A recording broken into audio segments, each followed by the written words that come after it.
Halo, selamat pagi saya ucapkan kepada semua pendengar Mutiara Kebenaran.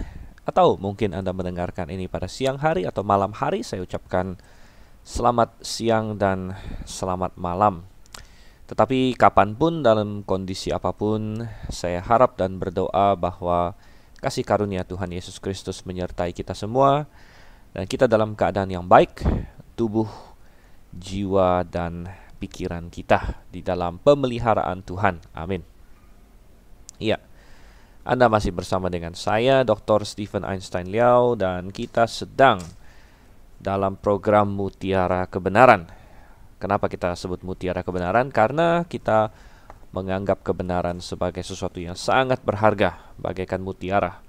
Tuhan Yesus pernah memberikan suatu perumpamaan di dalam Injil. Dia berkata bahwa hal kerajaan sorga bagaikan seorang pedagang yang menemukan suatu mutiara yang sangat berharga, sehingga dia menjual semua miliknya dan membeli kebenaran, membeli mutiara itu.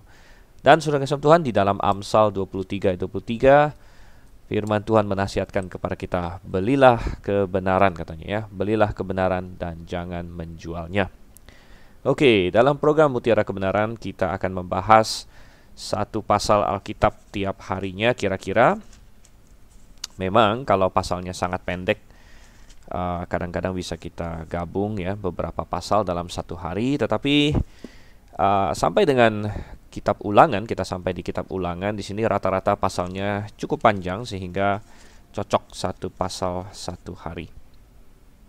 Kita sudah sampai di dalam Ulangan pasalnya yang keempat. Kita berharap bahwa secara sistematis, secara konsisten kita bisa menyelesaikan perjanjian lama. Ya, perjanjian lama masih panjang sampai Maleakhi, tapi minimal saya memiliki sukacita dan impian bahwa minimal nanti Ulangan selesai, maka kita sudah menyelesaikan 5 kitab Taurat. Ya. Oke, mari kita buka Alkitab Ulangan pasal yang keempat. Saya harap Anda kalau sedang di rumah, Anda bisa membuka Alkitab bersama dengan saya. Dan sebelum kita masuk lebih lanjut lagi, mari kita bersatu di dalam doa terlebih dahulu. Bapa yang di surga, Bapa yang mengasihi kami dan yang kami kasihi karena kami mengenal Engkau melalui satu-satunya pengantara, yaitu Sang Putra Allah, Yesus Kristus. Tuhan, pada pagi atau siang atau malam hari ini, kapanpun para pendengar mendengarkan ini, Tuhan, kami rindu untuk belajar firman-Mu, kami rindu untuk mengerti terutama kitab Ulangan, suatu kitab yang indah, kitab yang Tuhan Yesus pernah kutip banyak kali di dalam pelayanannya, dan kami ingin belajar daripadanya. Terima kasih Tuhan, tolong kami celikan dan terangi hati dan pikiran kami. Kami berdoa dalam nama Yesus Kristus. Amin. Ulangan pasal yang keempat, total ada 49 ayat, cukup panjang. Oke, dan kita akan mulai membaca. Saya rasa saya akan membaca beberapa ayat, kemudian nanti saya komentarin ya, atau kita belajar daripadanya. Coba kita baca dulu. Kita mulai dari ayat 1, kita lihat sampai di mana cocoknya kita berhenti nanti.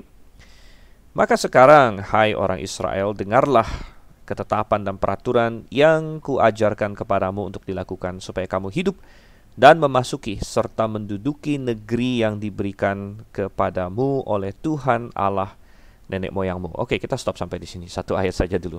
Dan ya, mengingat kalau Anda mengikuti 3 pasal pertama dari Ulangan, Anda tahu bahwa Musa mengulang ya di 3 pasal pertama sejarah singkat mereka sejak mereka keluar dari Mesir, lalu mereka dituntun ke Gunung Sinai. Lalu di sana mereka akhirnya setelah sekitar setahun mereka berjalan ke Kades Barnea, yaitu di sebelah selatan Kanaan, bersiap untuk masuk Kanaan sesuai dengan janji Tuhan. Namun karena pemberontakan mereka tidak mau. Tuhan marah, akhirnya Tuhan haruskan muter-muter di padang gurun selama 40 atau 38 tahun ya, karena 2 tahun itu sudah di Gunung Sinai dan perjalanan. Dan akhirnya orang-orang yang memberontak itu mati, semuanya 20 tahun ke atas, dan akhirnya mereka sekarang siap untuk masuk ke Kanaan kedua kali, bukan lewat selatan lagi, lewat Kades Barnea, tapi sekarang lewat timur, lewat lewat nanti menyeberangi sungai Yordan, dan mereka sudah mengalahkan dua raja orang Amori. Sudah kita bahas itu di pasal 2 dan pasal 3, yaitu Raja Sihon, kemudian ada Raja Og. Ya, jadi sejarah singkatnya sudah dibahas. Nah, mulai dari pasal 4, Musa sekarang berfokus bukan lagi pada sejarah mereka, walaupun nanti akan disinggung, masalah sejarah tetap akan diangkat, namun berfokus kepada mengingatkan mereka akan firman Tuhan, mengingatkan mereka akan pengalaman rohani mereka, mengingatkan mereka akan hukum-hukum yang telah Tuhan berikan kepada mereka. Dan dikatakan di sini, maka sekarang hai orang Israel, dengarlah ketetapan dan peraturan yang kuajarkan kepadamu untuk dilakukan. Dan banyak orang, saudara yang kasih Tuhan, hari ini ketika mendengar tentang ketetapan, peraturan, hukum, reaksi pertama manusia adalah kita tidak mau, kita menolak, ya, kita tidak mau dikekang. Kita, waduh, kenapa saya diatur sana sini, kenapa saya dikekang, kenapa saya dibelenggu? Ya, banyak orang muda seperti itu, saudara kasih Tuhan. Ketika Anda mendengar apa peraturannya, harus begini atau tidak boleh begini, oh saudara kasih Tuhan, Anda dari hati sudah menolak. Tapi saudara kasih Tuhan, hukum-hukum Tuhan adalah hukum-hukum yang indah. Mazmur 19 ayat 7 dikatakan apa? Ayat 8 ya. Coba saya bukakan sajalah supaya saya tidak salah mengutipnya. Mazmur pasal 19, kalau di bahasa Indonesia mulai dari ayat 8, di KJV mulai dari ayat 7. Taurat Tuhan itu sempurna, menyegarkan jiwa, katanya ya. Peraturan Tuhan itu teguh, memberikan hikmat pada orang yang tak berpengalaman. Jadi seperti kalau kita kembali ke Ulangan pasal 4 di sini, Musa berkata bahwa hukum Tuhan itu adalah teman kita. Hukum Tuhan itu indah. Hukum Tuhan itu adalah pelita, saudara kasih Tuhan. Mengapa? Katanya, supaya kamu hidup dan memasuki serta menduduki negeri yang diberikan kepadamu oleh Tuhan Allah nenek moyangmu. Tujuan ada hukum adalah supaya manusia bisa hidup dengan baik, dengan benar di hadapan Tuhan. Karena hukum itu adalah ekspresi dari Tuhan sendiri. Ketika kita keluar dari hukum itu, kita lepas dari Tuhan. Kita menjadi bermusuhan dengan Tuhan. Dan apa jadinya ketika suatu ciptaan bermusuhan dengan penciptanya? Yang terjadi adalah ciptaan itu mati, saudara, binasa. Dengan sendirinya dia akan binasa. Dia tidak lagi memiliki akses kepada sumber kehidupan yang menopang eksistensinya. Oh, saudara yang kasih Tuhan. Dan itu perlu dipahami. Oleh karena itu, kitab Ulangan secara keseluruhan dan pasal 4 terutama, dua tema besar yang akan muncul adalah masalah kasih dan ketaatan. Kasih dan ketaatan. Tuhan menunjukkan kasihnya kepada manusia. Dia memberikan hukum kepada manusia, itu adalah kasih. Dan nanti kita akan lihat di ayat-ayat selanjutnya juga di mana Tuhan menyatakan kasih yang luar biasa. Tetapi tema yang satu lagi adalah ketaatan. Ada kasih, ada ketaatan. Tuhan mengasihi kita, Tuhan ingin kita mengasihi Tuhan. Sebenarnya itulah alasan mengapa Tuhan menciptakan manusia dengan kehendak bebas. Banyak orang bertanya kepada saya, Tuhan sudah tahu Adam dan Hawa bakal jatuh ke dalam dosa, atau Tuhan sudah tahu mereka bakal makan buah yang dilarang, kenapa Tuhan masih ciptakan? Kenapa Tuhan masih ciptakan pohon? Atau lebih parah lagi, kenapa Tuhan ciptakan Adam? Gitu kan? Sebenarnya tujuannya adalah Tuhan mengasihi makhluk ciptaannya. Dan di antara semua makhluk ciptaannya, dia ciptakan satu yang paling tinggi, yaitu manusia, yang diciptakan menurut gambar dan rupa Allah. Dan ketika diciptakan menurut gambar dan rupa Allah, maka bisa memiliki hubungan pribadi dengan Tuhan yang lebih dalam daripada semua makhluk yang lain. Tidak usah jauh-jauh, contoh manusia. Kita bisa punya hubungan dengan binatang peliharaan. Ya, bisa, saudara. Ada orang punya anjing, punya kucing, punya binatang yang sangat dia sayangi. Tetapi apakah hubungan itu sedalam, sebermakna sesama manusia yang satu gambar dan satu rupa, ya kan? Antara suami dan istri, antara anak dengan ayah. Saya bisa mengatakan bahwa sedalam-dalamnya hubungan manusia dengan binatang tidak melampaui ya hubungan manusia dengan manusia sebenarnya. Nah, mungkin ada orang yang protes karena dia sudah kena trauma, mungkin dia dijahatin orang sehingga dia dekat dengan binatangnya, sama manusia dia tidak bisa dekat. Itu sudah patologis, saudara. Itu sudah mungkin ada trauma dalam hidupnya. Namun untuk manusia yang normal, manusia yang apa adanya, manusia yang tidak mengalami kepahitan, tentu hubungan dengan sesama manusia jauh lebih bermakna daripada hubungan dengan binatang, apalagi dengan benda mati, ya. Oh, saudara kasih Tuhan. Dan Tuhan menciptakan manusia menurut gambar dan rupanya karena Tuhan ingin punya hubungan kasih mengasihi antara Tuhan dengan manusia. Kasih mengasihi, dan kasih mengasihi itu harus ada kehendak bebas. tidak bisa robot, ya. Robot tidak bisa mengasihi, hanya makhluk kehendak bebas. Dan makhluk berkehendak bebas punya kemungkinan untuk melawan Tuhan, punya kemungkinan untuk melanggar firman Tuhan. Tetapi Tuhan mengambil resiko bahwa manusia bisa saja menentang Dia. Tentu Tuhan Maha tahu. Tuhan tahu apa yang akan terjadi, ya. Saya tidak berkata bahwa Tuhan tidak Maha tahu, begitu, ya. Saya berkata bahwa di dalam menciptakan manusia dengan kehendak bebas, Tuhan tahu, ya. Tuhan tahu ada resiko bahwa manusia akan menentang Dia, dan memang Tuhan tahu siapa yang akan menentang Dia, ya. Tapi Tuhan juga tahu bahwa melalui penebusan, melalui keselamatan yang akan Dia sediakan, sebagian manusia akan diselamatkan dan akan mengasihi Tuhan juga. Dan hubungan ini yang sangat indah yang Tuhan cari, saudara yang kasih Tuhan. Dan hubungan ini juga yang diperlukan oleh manusia. Anda tahu bahwa manusia, di dalam hati kita, setiap hati kita ada kekosongan, kehampaan. Seorang pujangga mengatakan bahwa dalam setiap hati manusia ada lubang dengan bentuk Allah. Bentuk Allah artinya kita mencoba mengisi kekosongan itu dengan benda-benda lain, dengan materi, dengan entertainment, ya, kenikmatan, alkohol lah, uang lah, tidak bisa. Ya, itu bagaikan ada lubang bulat, Anda coba masukkan segitiga, Anda coba masukkan kotak di dalamnya, tidak bisa. Harus yang bentuknya pas, dan bentuk kekosongan dalam hati manusia, setiap manusia adalah penciptanya, adalah Allahnya. Hanya Allah yang mampu untuk memuaskan keinginan kita yang paling dalam, memuaskan, ya, rasa keperluan kita yang paling dalam. Hanya Tuhan yang mampu melakukan itu. Dan oleh karena itu Allah mau mengasihi manusia, Allah mau punya hubungan kasih dengan manusia. Manusia memerlukan hubungan kasih dengan Tuhan. Dan bagaimana ekspresi manusia mengasihi Tuhan? Jelas di dalam perjanjian baru, di kitab Yohanes misalnya, Tuhan berkata apa? Jikalau kamu mengasihi aku, kamu akan menaati perintah-perintahku. Jadi ketaatan adalah ekspresi kasih kita kepada Tuhan. Dan ya, ini menjadi tema dalam kitab Ulangan ini, baik di seluruh kitab Ulangan maupun di pasal 4 yang sedang kita baca. Dan coba kita lanjut lagi di sini. Tuhan bilang, "Hey, Musa mengingatkan, ya, ikutilah ketetapan peraturan Tuhan supaya kamu hidup dengan baik, karena ini untuk kebaikan kamu." Ayat 2. "Janganlah kamu menambahi apa yang kuperintahkan kepadamu, dan janganlah kamu menguranginya. Dengan demikian kamu berpegang pada perintah Tuhan Allahmu yang kusampaikan kepadamu." Ya, ini adalah suatu prinsip yang sangat baik terhadap firman Tuhan. Tidak boleh ditambah, tidak boleh dikurang. Firman Tuhan itu murni. Dan ini ada muncul juga di Amsal. Amsal pasalnya saya bukakan di sini 30. Coba kita lihat. Amsal 30 ayat yang kelima dan ayat yang keenam. Saya bacakan. "Semua firman Allah adalah murni. Ia adalah perisai bagi orang-orang yang berlindung padanya. Jangan menambahi firman-Nya supaya engkau tidak ditegurnya dan dianggap pendusta."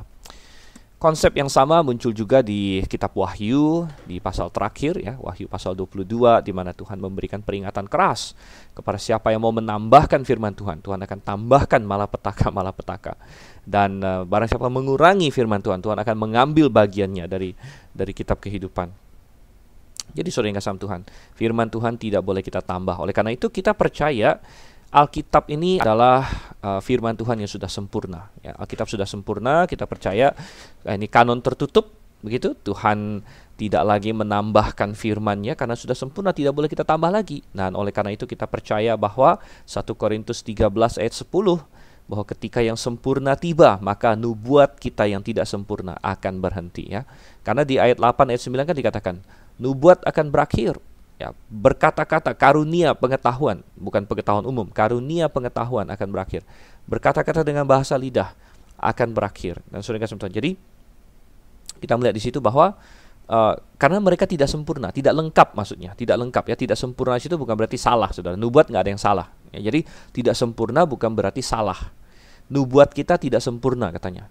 Tidak lengkap maksudnya di situ, ya, tidak lengkap karena nubuat itu pasti benar, ya, tapi tidak lengkap, belum. Tapi ketika yang lengkap datang, maka saudara yang kasih Tuhan, itu menjadi yang tidak sempurna, yang tidak lengkap itu dihilangkan, tidak perlu lagi. Oleh karena itu hari ini saudara yang kasih Tuhan, ada begitu banyak orang hari ini masih salah dalam suatu kesalahan konsep. Dia pikir Tuhan masih terus kasih wahyu. Ya, Tidak, Tuhan memimpin nggak? Oh, Tuhan memimpin, saudara. Tuhan tetap aktif, saya yakin. Tuhan pimpin saya tiap hari. Tadi pagi saya baru saja baca firman Tuhan, saya merasakan Tuhan menjawab pertanyaan-pertanyaan saya. Kemarin saya ada doa sama Tuhan, ya saya minta Tuhan untuk menuntun saya dalam hal tertentu. Dan tadi pagi saya baca Alkitab, wah, saya dapatkan ini salah satu jawaban yang Tuhan berikan. Jadi Tuhan menuntun, saudara. Tuhan menuntun dengan cara menerangi pikiran kita, mengiluminasi kita. Namun Tuhan bukan menuntun dengan cara ngomong lagi langsung, ya, memberikan nubuat lagi. Nah, itu sudah menjadi firman Tuhan yang baru lagi kalau begitu. Dan kalau begitu adanya, berarti firman Tuhan tidak selesai-selesai. Artinya tidak kanon, ya, tidak baku, terus ditambah. Alkitab bisa terus ditambah. Hari ini ada banyak gereja yang salah, ada banyak orang Kristen yang salah. Mereka masih punya nabi, ya, bahkan ada yang ini, ada mengajar karunia bernubuat lah segala macam. Saya ada observasi, ya. Dan itu sangat salah sekali, saudara kasih Tuhan. Itu menambahkan firman Tuhan, ya. Mungkin ada yang bilang, oh enggak, saya nggak nambahin Alkitab, ini kan lisan, ya, nubuatnya lisan. Tetapi saudara, apa bedanya? Apa yang misalnya di satu gereja tertentu, lalu ada yang mengklaim, saya punya nubuat dari Tuhan. Lalu dia bernubuat. Hari ini kan sangat gampang untuk direkam, sangat gampang untuk dituliskan. Dan kalau itu memang nubuat dari Tuhan, direkam, dituliskan, maka itu menjadi firman Tuhan. Nah, itu bisa ditambahkan lagi ke kitab selanjutnya. Oh, saudara yang kasih Tuhan. Tapi apa kata Musa di sini? Kembali ke Ulangan pasal 4 ayat 2. Jangan kamu tambahkan, jangan kamu kurangi. Dan firman Tuhan sudah cukup bagi kita. Saya ingin mengajak kita melihat di 2 Timotius 3 ayat 16 dan ayat 17. Sering kita fokus di ayat 16, ya. Segala tulisan yang diilhamkan Allah memang bermanfaat untuk mengajar, ya. Jadi ini tentang kitab suci. Segala tulisan diilhamkan Allah memang bermanfaat untuk mengajar, untuk menyatakan kesalahan, untuk memperbaiki kelakuan, dan untuk mendidik orang dalam kebenaran. Ayat 17-nya, dengan demikian tiap-tiap manusia kepunyaan Allah diperlengkapi untuk setiap perbuatan baik. Perhatikan ayat 17. Artinya, segala tulisan diilhamkan Allah yang di ayat 16 itu, yaitu Alkitab, firman Tuhan, itu sudah cukup untuk memperlengkapi tiap-tiap manusia kepunyaan Allah untuk setiap perbuatan baik. Ya, ini kita sebut doktrin sufficiency of the Bible, atau kecukupan Alkitab. Kecukupan firman Tuhan untuk menuntun hidup kita. Yang perlu kita lakukan adalah mempelajari firman Tuhan lebih dalam dan lebih dalam lagi.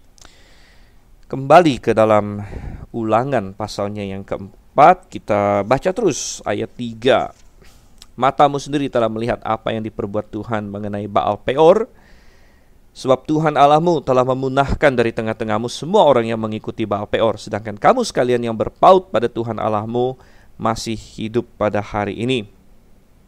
Ingatlah, aku telah mengajarkan ketetapan dan peraturan kepadamu seperti yang diperintahkan kepadaku oleh Tuhan Allahku, supaya kamu melakukan yang demikian di dalam negeri yang akan kamu masuki untuk mendudukinya.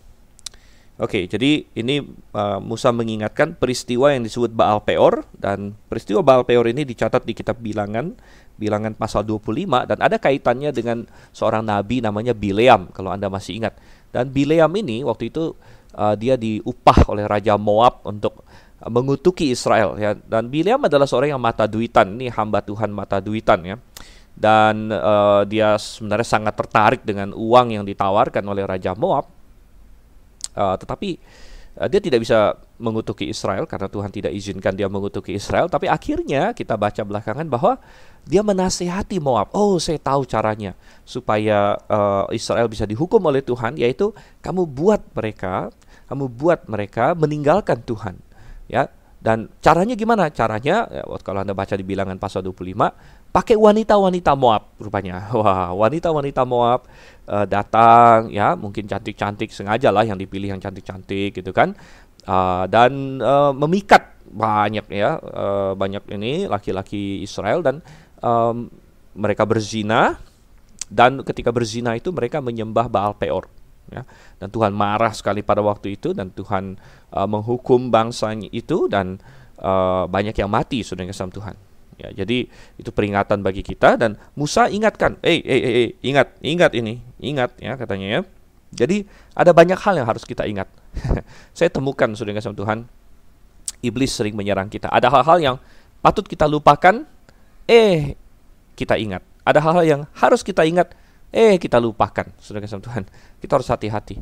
Kita minta bantuan Tuhan. Tuhan, ada hal-hal yang harus aku ingat, ya. Peringatan-peringatanmu, pelajaran-pelajaran rohani, ya. Mungkin pelajaran dari kemenangan-kemenangan kita, pelajaran dari kekalahan-kekalahan kita, ya.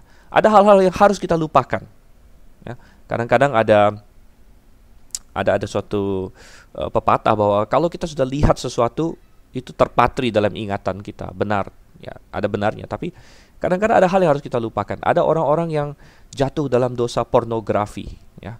Otak Anda sudah rusak, penuh dengan hal-hal yang buruk yang muncul terus dalam pikiran Anda. Minta kepada Tuhan untuk hapus itu, hilangkan itu, saudara kasih Tuhan, ya. Ada orang-orang yang jatuh ke dalam dosa, macam-macam lagi yang lain, ya. Ada yang teringat akan hal-hal yang menyedihkan, ya, yang bikin trauma. Ada yang mengalami trauma, mungkin Anda pernah diserang, ya, lupakan itu, ya. Minta kepada Tuhan untuk memulihkan Anda, ya. Ada hal yang harus diingat, ada hal yang dilupakan. Dan Musa di sini, ingat, Musa bilang, ya, waktu Baal Peor waktu itu, ya, dan yang meninggalkan Tuhan sudah binasa. Kalian yang berpaut pada Tuhan masih ada. Dan tadi kita bilang temanya adalah ketaatan dan kasih. Tuhan mengasihi, kita taat sama Tuhan. Dan taat sama Tuhan membawa hasil yang indah, membawa kepada kehidupan. Ayat 6. Lakukanlah itu dengan setia, sebab itulah yang akan menjadi kebijaksanaanmu dan akal budimu di mata bangsa-bangsa yang pada waktu mendengar segala ketetapan ini akan berkata, memang bangsa yang besar ini adalah umat yang bijaksana dan berakal budi. Sebab bangsa besar manakah yang mempunyai Allah yang demikian dekat kepadanya, seperti Tuhan Allah kita setiap kali kita memanggil kepadanya.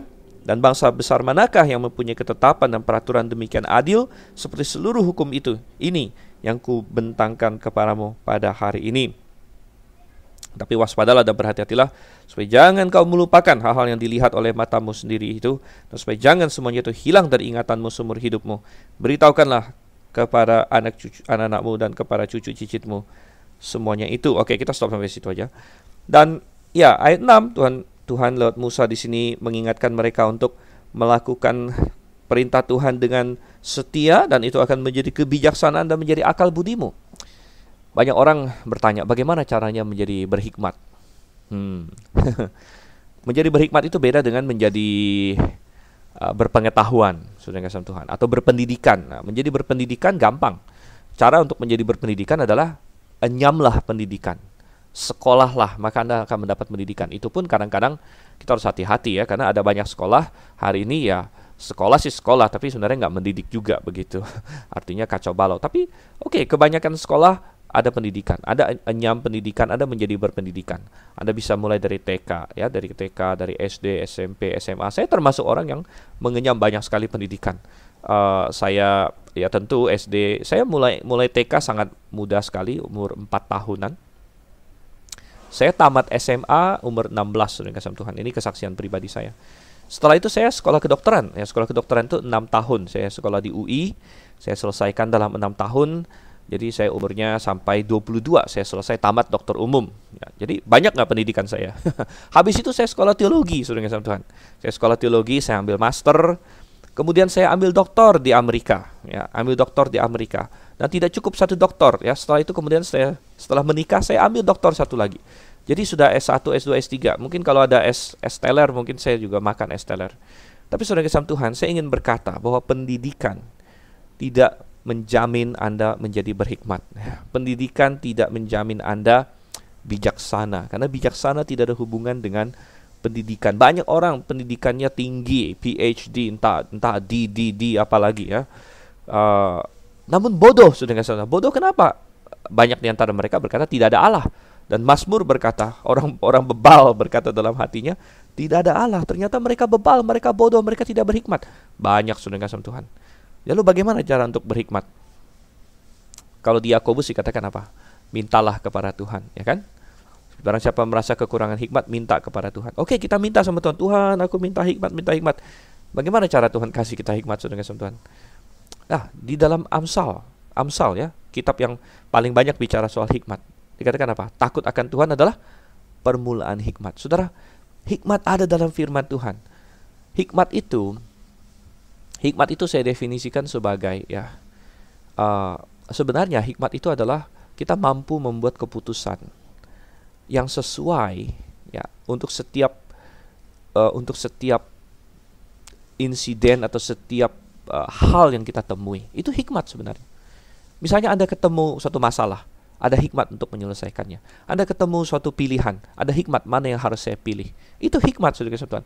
Dan Anda tahu dari mana asal hikmat? Asal hikmat adalah kalau kita tahu Tuhan yang mendesain alam semesta ini, dia punya hukum-hukum rohani, dia punya hukum jasmani.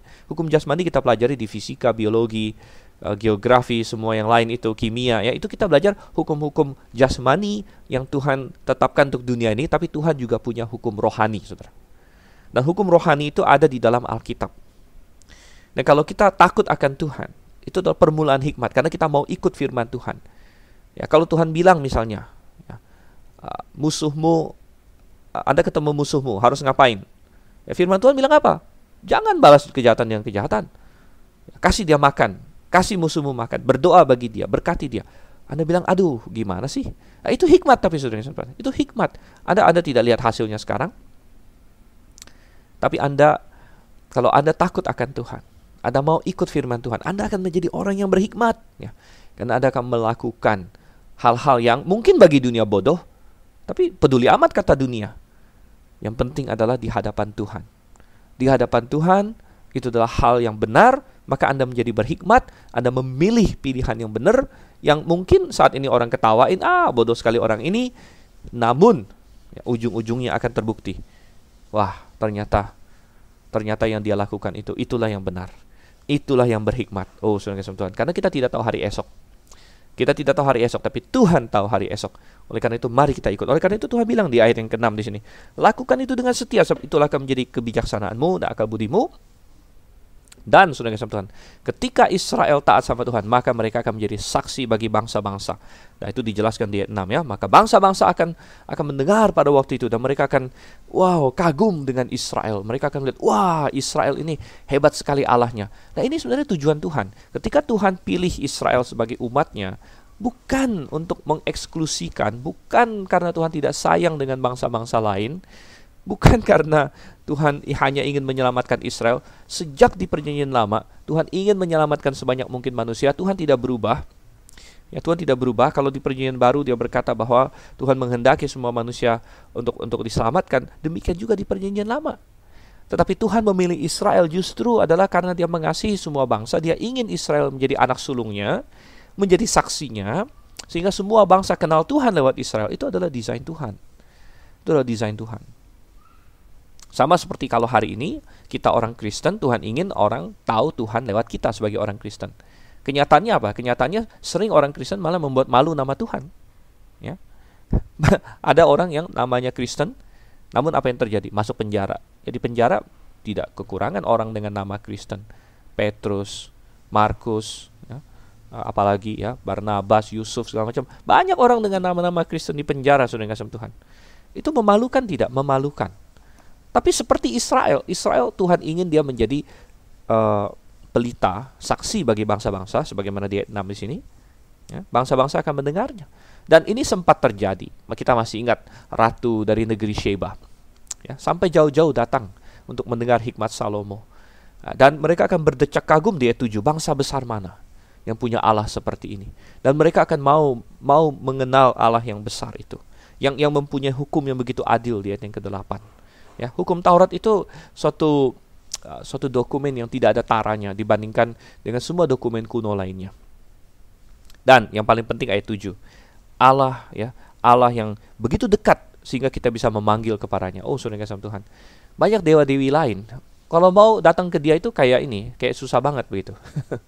Ya, harus kasih korban ini. Kalau Anda pergi ke dukun, ya, jangan pergi ke dukun. Tapi kalau Anda pernah punya pengalaman ke dukun, itu nggak gampang, saudara kasih Tuhan. Mau ketemu dengan dewanya itu nggak gampang. Ada banyak syaratnya. Anda harus bawa yang aneh-aneh lagi. Entah di darah anjing hitam lah, entah apalah, jengger ayam yang kuning lah, segala macam dia bikin ini aneh-aneh ini itu ya. Wah, baru Anda ketemu dewanya. Nah, itu iblis, Tuhan.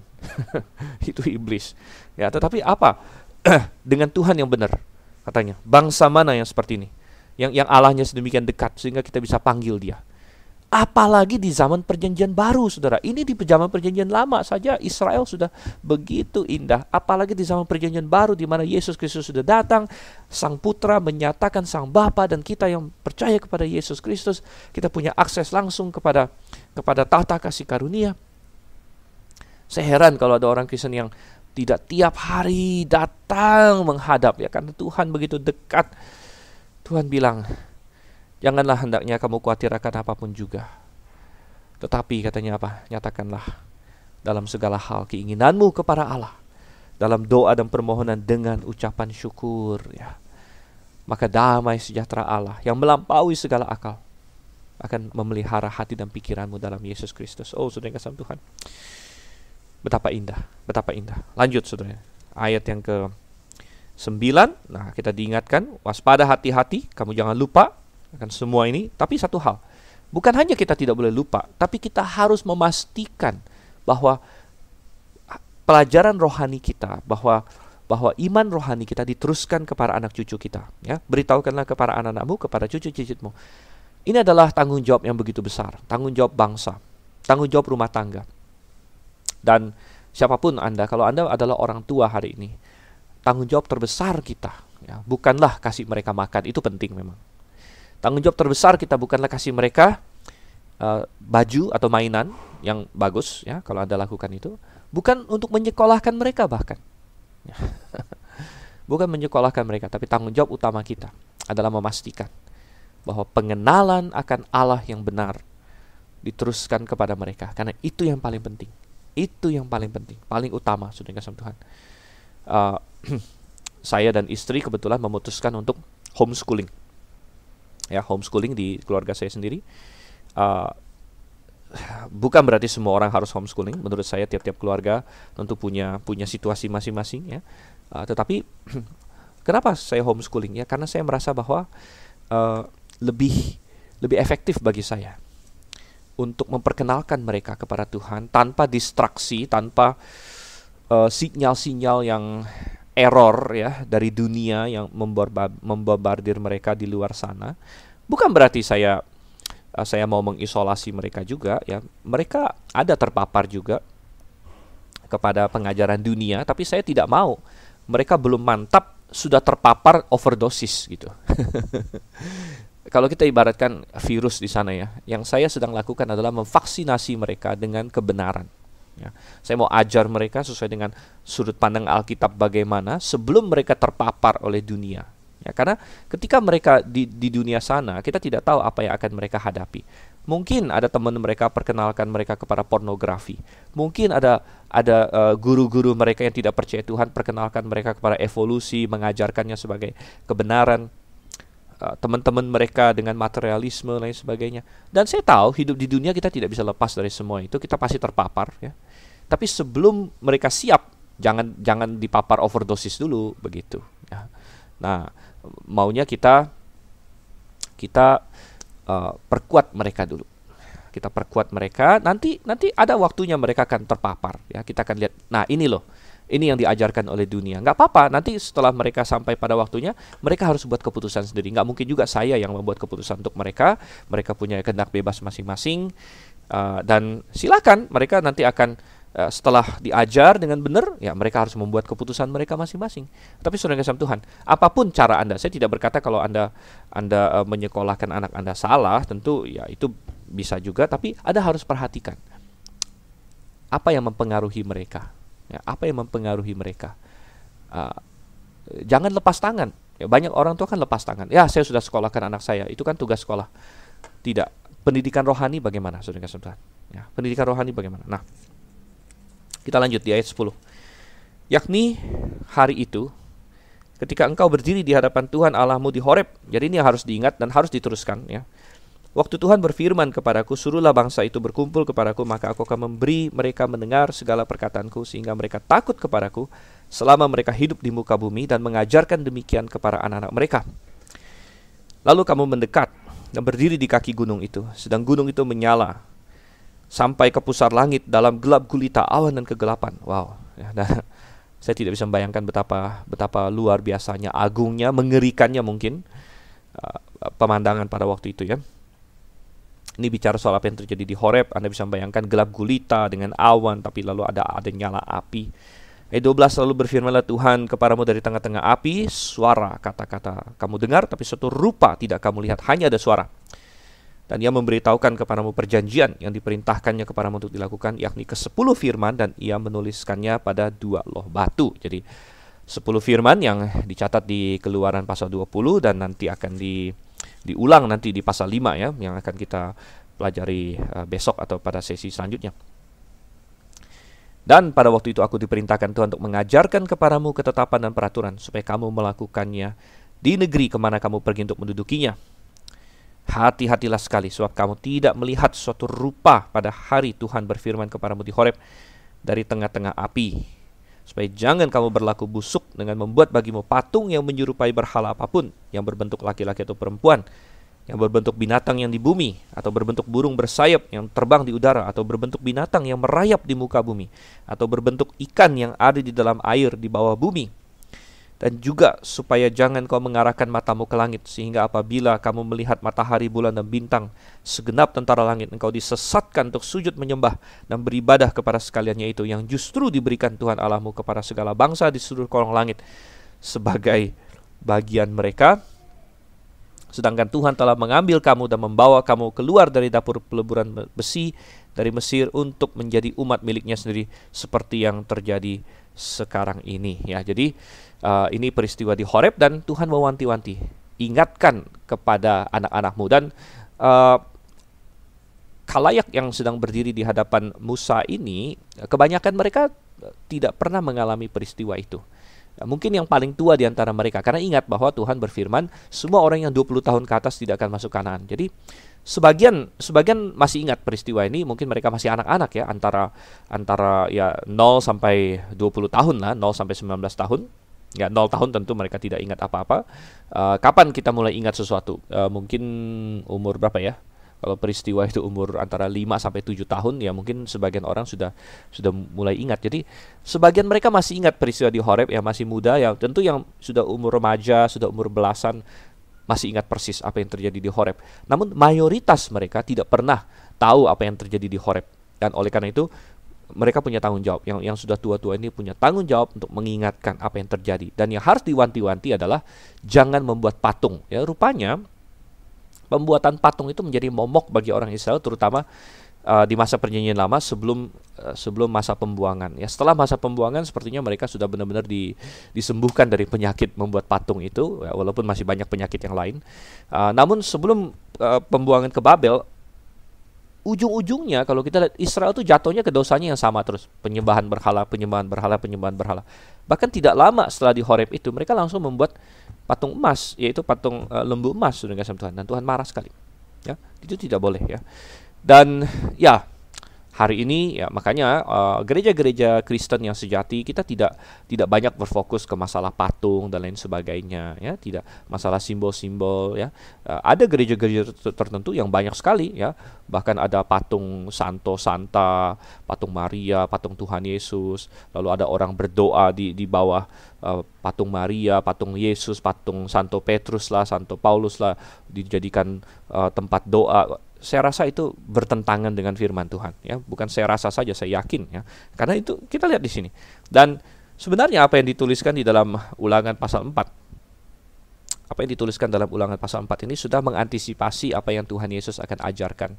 Di dalam Yohanes dia akan berkata bahwa Allah itu adalah roh ya, Allah adalah roh, dan semua orang yang ingin menyembah Allah harus menyembah Allah dalam roh dan kebenaran ya. Semua yang mau menyembah Allah harus menyembah Allah dalam roh dan kebenaran. Jangan kita menjadikan ciptaan ya, meninggikan ciptaan seperti pencipta. Kalau kita memandang ke langit, sudah kasih Tuhan, boleh nggak kita memandang ke langit? Boleh, tapi kita mengucap syukur. Kita melihat, oh Tuhan maha besar. Mungkin bagi yang tahu, kita di gereja kita di Grave, kita punya proyek di Kalimantan, di tempat namanya Ambawang di situ ya. waktu proyek itu dimulai sekitar berapa ya, 10 tahun pertama lah, itu tidak ada listrik, belum ada listrik masuk ke sana. Nah belakangan ini sudah ada listrik masuk. Tapi sekitar 10 tahun pertama tidak ada listrik. Dan kalau saya mengunjungi tempat itu, satu hal yang saya ucapkan syukur adalah malam-malam saya bisa melihat banyak sekali bintang. Nah ini agak sulit di Jakarta, karena di Jakarta ini nomor satu polusi, nomor dua terlalu terang ya, ada banyak sekali lampu-lampu kota, jadi bintang tidak terlihat. Namun kalau saya di Ambawang sana, saya melihat bintang. Wah, indah sekali. Tapi bukan untuk disembah Tuhan, ya, bukan untuk disembah sebagai Tuhan maksudnya. Ya, jadi kita lanjut lagi ya, ayat yang ke-21. Tetapi Tuhan menjadi murka terhadap aku oleh karena kamu, dan ia bersumpah bahwa aku tidak akan menyeberangi sungai Yordan dan tidak akan masuk ke dalam negeri yang baik yang diberikan Tuhan Allahmu kepadamu menjadi milik pusakamu. Sebab aku akan mati di negeri ini dan tidak akan menyeberangi sungai Yordan, tapi kamu akan menyeberanginya dan menduduki negeri yang baik itu. Ya, Musa kembali ingat tentang kesalahan dia, ya, kesalahan sudah kita bahas di pasal 3 ya sesi yang lalu, dan dia tidak boleh masuk ya, dan Musa mengingatkan mereka bahwa ketidaktaatan membawa konsekuensi, dan bahkan Musa pun ketika dia tidak taat sama Tuhan ada konsekuensinya. Ya, Musa mengingatkan itu pada orang Israel. Dan Musa adalah orang yang cukup rendah hati. Dia tahu bahwa oke, Tuhan bisa pakai orang lain dan Tuhan akan pakai Yosua. Ya, jadi kadang-kadang apalagi di kalangan hamba Tuhan ada suatu kesombongan rohani untuk berpikir bahwa Tuhan, ya, engkau perlu saya, engkau perlu saya. Tidak, ya, saya sendiri terus mengingatkan bahwa saya hanyalah suatu alat di tangan Tuhan. Tuhan bisa menggunakan begitu banyak. Dan kalau Tuhan mau memakai saya, itu adalah kasih karunia. Bukan saya yang hebat, itu kasih karunia untuk saya. Oleh karena itu, saudara, kalau Tuhan mau pakai Anda dalam hal apapun, mungkin dalam hal materi untuk menyumbang, jangan Anda sombong. Wah, gara-gara saya nih gereja jadi hebat nih. Gara-gara saya nih, karena uang saya. Tunggu dulu. Kalau Tuhan mau pakai Anda, kalau Tuhan memberkati Anda untuk menjadi saluran berkat, itu kasih karunia untuk kita, saudara. Kasih karunia untuk kita. Oh, kita harusnya mengucap syukur Tuhan, terima kasih Engkau masih memperbolehkan saya untuk ikut ambil bagian. Ya. Karena Tuhan bisa pakai yang lain. Ya. Ayat 23. Hati-hatilah supaya jangan kamu melupakan perjanjian Tuhan Allahmu yang telah diikatnya dengan kamu, dan membuat bagimu patung yang menyerupai apapun yang oleh Tuhan Allahmu dilarang kau perbuat. Ya, ini adalah kelemahan, momok bagi orang Israel waktu itu. Dan mungkin kita bilang, oh, kalau saya hari ini tidak menyembah patung, ya mungkin sih patung fisik tidak Anda sembah, tapi adakah ilah lain, berhala dalam hidupmu? Nah, ini juga ya, manusia begitu sulit ya. Apakah uang, apakah materi, apakah keluargamu lebih penting bagimu daripada Tuhan? Ya, Tuhan Yesus, tadi pagi saya membaca Lukas ya, dalam salah satu renungan pribadi saya. Saya baca Lukas dan saya membaca satu perikop di mana Tuhan bilang, kalau kamu tidak membenci, katanya. Tidak membenci, dan kata membenci itu maksudnya apa, saudara? Bukan artinya kita disuruh membenci orang, tapi maksudnya kita mengasihi mereka lebih dari Tuhan. Kalau kamu lebih mengasihi ayahmu, ibumu, istrimu, anakmu laki-laki, milik kepunyaanmu lebih daripada aku, Tuhan bilang, engkau tidak layak untuk menjadi muridku. Wow, saya tertegun juga ya, walaupun saya sudah sering baca ayat itu. Saya diingatkan bahwa sambil Tuhan memberkati kita, jangan sampai kita malah lebih mengasihi berkat Tuhan daripada Tuhan. Kalau saya ingat Tuhan menyertai saya dari masa muda, ya, sejak saya tidak punya apa-apa, uang pun tiap hari dihitung, ya, sampai hari ini, bagaimana berkat Tuhan luar biasa. Sampai punya keluarga, saya bisa dapat istri yang luar biasa, itu ceritanya lain lagi ya, bahwa itu penyertaan Tuhan ya, anak-anak yang luar biasa Tuhan kasih sama saya, pelayanan ya yang Tuhan percayakan pada saya. Kadang-kadang kita berpikir, Tuhan ya, jangan sampai saya mengasihi semua itu lebih daripada Engkau ya. Baiklah saya mengasihi mereka di dalam Engkau, mengasihi mereka sesuai dengan desainmu, tapi mengasihi Engkau lebih dari semuanya ya. Dan Anda perhatikan, semakin Tuhan berkati kita, jangan sampai hati kita terpaut kepada berkat daripada kepada Tuhannya. Oke, lanjut di 26. ayat 24. Sebab Tuhan Allahmu adalah api yang menghanguskan, Allah yang cemburu. Ya, Allah yang cemburu. Cemburu itu tidak salah, saudara Tuhan. Marah itu tidak salah, asal marahnya benar. Cemburu tidak salah, asal cemburunya benar. Allah yang cemburu, saudara. Apa itu cemburu? Cemburu adalah ketika ada hubungan eksklusif, ya, tapi kemudian hubungan eksklusif ini diganggu gugat oleh pihak ketiga, itu cemburu. Hubungan eksklusif itu biasanya suami istri, ya, tapi rupanya Allah dengan ciptaan juga hubungan eksklusif. Dan kalau kita mulai menyembah yang lain, Tuhan cemburu. Apabila kamu beranak cucu dan kamu telah tua di negeri itu, lalu kamu berlaku busuk dengan membuat patung yang menyerupai apapun juga dan melakukan apa yang jahat di mata Tuhan Allahmu sehingga kamu menimbulkan sakit hatinya, maka aku memanggil langit dan bumi menjadi saksi terhadap kamu pada hari ini bahwa pastilah kamu habis binasa dengan segera dari negeri kemana kamu menyeberangi sungai Yordan untuk mendudukinya. Tidak akan lanjut umurmu di sana, tapi pastilah kamu punah. Israel Tuhan tetapkan untuk menjadi saksi. Kalau mereka baik, mereka jadi saksi. Tadi sudah kita baca, bangsa-bangsa akan kenal Tuhan, tapi kalau mereka buruk pun, mereka akan menjadi saksi, yaitu melalui hukuman Tuhan. Dan orang akan melihat, wih, kenapa bangsa ini ditinggalkan oleh Tuhan? Ya, karena mereka melanggar firman Tuhan. Ayat 27. Tuhan akan menyerahkan kamu di antara bangsa-bangsa, nah hanya dengan jumlah yang sedikit kamu akan tinggal di antara bangsa-bangsa, kemana Tuhan akan menyingkirkan kamu. Ini adalah suatu nubuatan yang luar biasa yang digenapi. Oleh karena itu ada sebagian orang liberal yang tidak percaya kitab Ulangan ditulis Musa, saudara-saudara. Mereka bilang bahwa Ulangan ditulis oleh editor-editor tidak dikenal. Ya, itu terjadi sesudah pembuangan karena mereka tidak percaya bahwa Musa bisa memprediksikan pembuangan di antara bangsa-bangsa. Ya, namun ya mereka adalah orang-orang yang tidak kenal Tuhan, orang-orang yang binasa, ya, dan mereka tidak tahu bahwa Tuhan Maha Tahu dan Tuhan sudah menyatakan ini. Ayat 28. Maka di sana kamu akan beribadah kepada Allah buatan tangan manusia dari kayu dan batu dan yang tidak dapat melihat, tidak dapat mendengar, tidak dapat makan dan tidak dapat mencium. Di sana kamu akan melayani benda-benda bodoh itu, Tuhan bilang. Dan ini adalah suatu bentuk Tuhan menyerahkan manusia kepada hawa nafsu keinginannya. Itu adalah salah satu bentuk penghakiman. Dalam Roma pasal 1, kalau Anda ingat, Roma pasal 1 dan Anda ingin buka di sana, Tuhan ada bilang bahwa sampai tahap tertentu Tuhan menyerahkan manusia kepada hawa nafsunya. Ya. Dan kalau di Roma 1 di situ konteksnya adalah imoralitas seksual.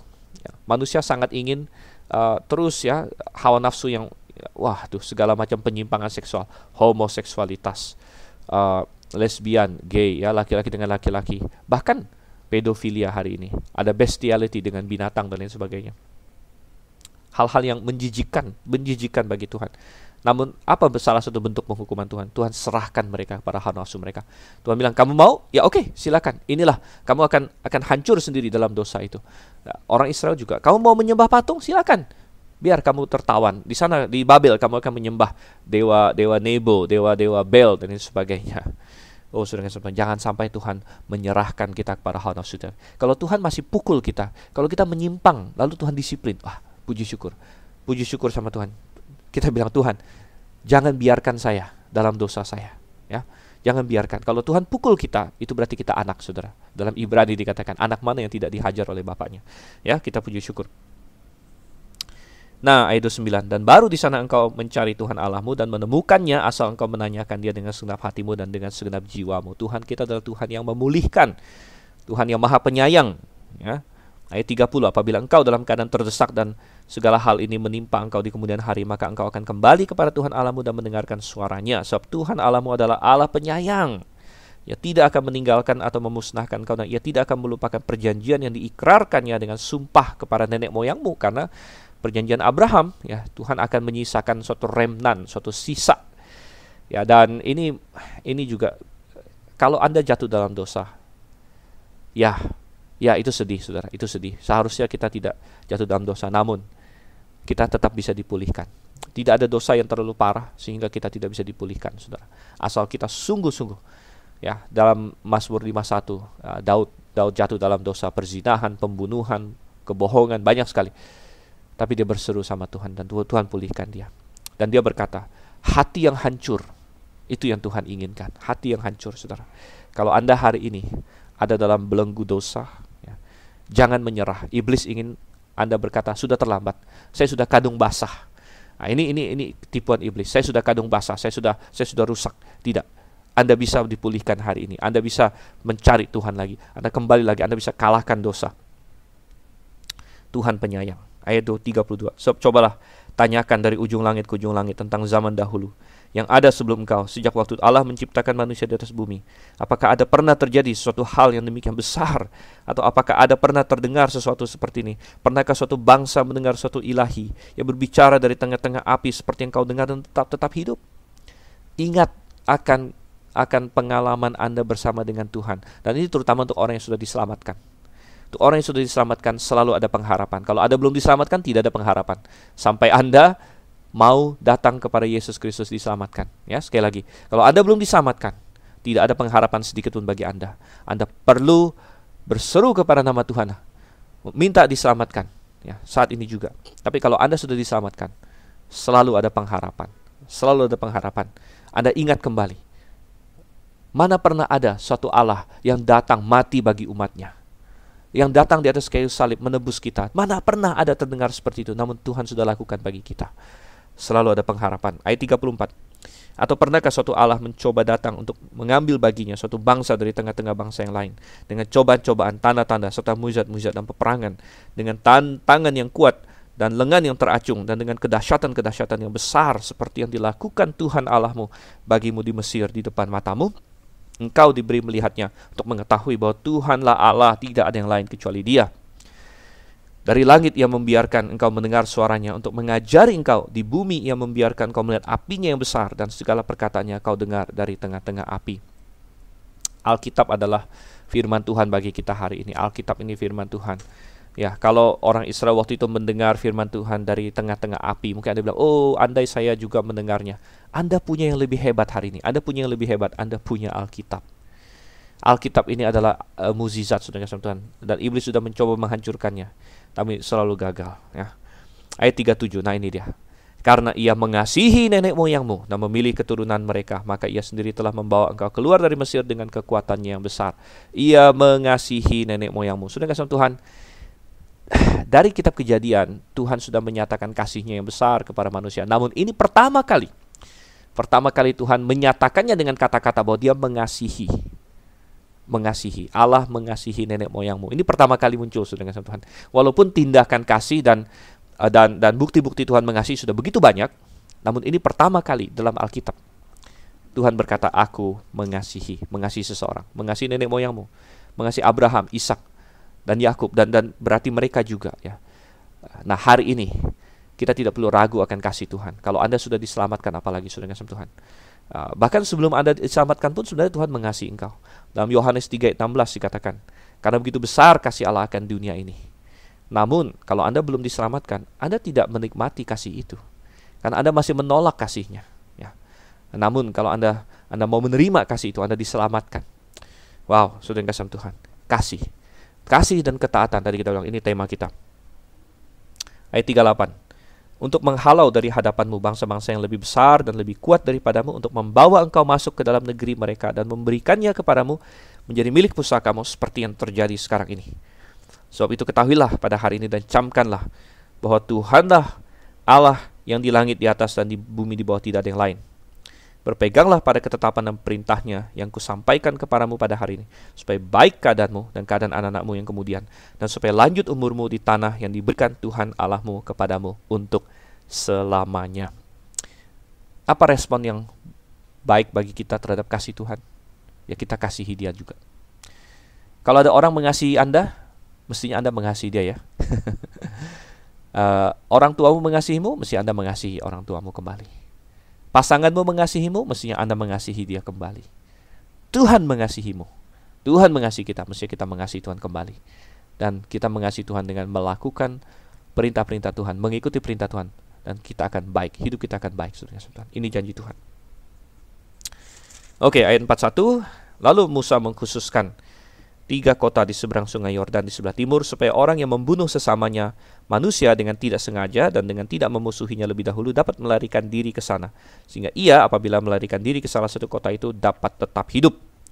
Kota-kota itu adalah Bezer di padang gurun di daerah dataran tinggi untuk orang Ruben, Ramot di Gilead untuk orang Gad, dan Golan di Basan untuk orang Manasye. Oke, bagi Anda yang tidak tahu maksudnya apa di sini, sebenarnya ini sudah dibahas di sebelumnya juga sepertinya. Dan maksudnya begini, Tuhan punya aturan, ya. kalau orang membunuh manusia dia harus dihukum mati. Tapi kalau pembunuhannya tidak sengaja, nah kalau pembunuhnya tidak sengaja ini kan macam-macam ya. Ada tidak sengaja karena agak lalai, ya, walaupun tidak mau membunuh tapi mungkin kelalaian, ya, atau yang lain-lain, atau memang suatu kecelakaan aja, murni kecelakaan. Tapi apapun itu, kalau itu bukan suatu pembunuhan yang disengaja, maka orang yang membunuh secara tidak sengaja itu punya hak untuk lari, ya, untuk lari dari penuntut, ya, jaksa penuntut darah. Dan orang Israel harus menetapkan kota-kota, ya, kota-kota Lewi, ya, ditetapkan di situ. Dan orang yang membunuh secara tidak sengaja itu harus lari ke kota, salah satu kota itu yang paling dekat dengan dia, kemudian diam di sana dan tidak boleh keluar dari kota itu sampai imam besar mati. Kalau imam besar sudah mati, berarti dia boleh keluar, sudah bebas, gitu ya. Dan ya, itu suatu sistem yang sangat menarik, sangat bagus menurut saya. Dan mestinya mereka menetapkan sekitar 6 kota minimal, ya, 6 kota. Namun di sini kita melihat Musa menetapkan 3 kota. Kenapa tidak ditetapkan 6? Ya karena mereka belum menduduki Kanaan. Mereka kan baru menduduki sebelah timur Yordan. Mereka belum menduduki Kanaan. Jadi nanti akan ada 3 kota di timur Yordan, 3 kota di barat, ya. Karena mereka belum masuk Kanaan, mereka belum bisa menetapkan semua kotanya. Namun ini memberikan suatu pelajaran bagi kita. Kalaupun ada hal-hal yang belum bisa kita lakukan dalam ketaatan kita kepada Tuhan, jangan kita tunda-tunda untuk melakukan yang sudah bisa kita lakukan. Ya, sudah bisa kita lakukan. Jadi jangan itu menjadi alasan, ya. Misalnya kita bilang, atau misalnya contohnya begini, ada orang bilang saya tidak mau percaya Yesus dulu, atau ya kalau percaya Yesus sih masalah hati, ya. Katakanlah bergabung dengan jemaat memberi diri dibaptis. Ada orang bilang saya tidak mau dibaptis dulu karena apa? Karena ini ada keluarga saya belum mau dibaptis. Nanti saya maunya bareng-bareng aja kita dibaptis. Ya mungkin itu suatu pemikiran yang ya secara manusiawi oke, dia mau bareng-bareng. Tapi saudara, kita tidak tahu apakah dia akan mau dibaptis atau tidak suatu hari nanti. Bagaimana kalau dia sampai ujung-ujungnya tidak mau dibaptis? Apakah Anda akan menunda ketaatan Anda karena orang lain? Gitu kan? Lebih baik kita punya konsep seperti Musa di sini. Walaupun belum bisa dilakukan semua, yang bisa saya lakukan, saya lakukan. Dia belum bisa tetapkan 6 kota, ditetapkan dulu 3 kota. Ya.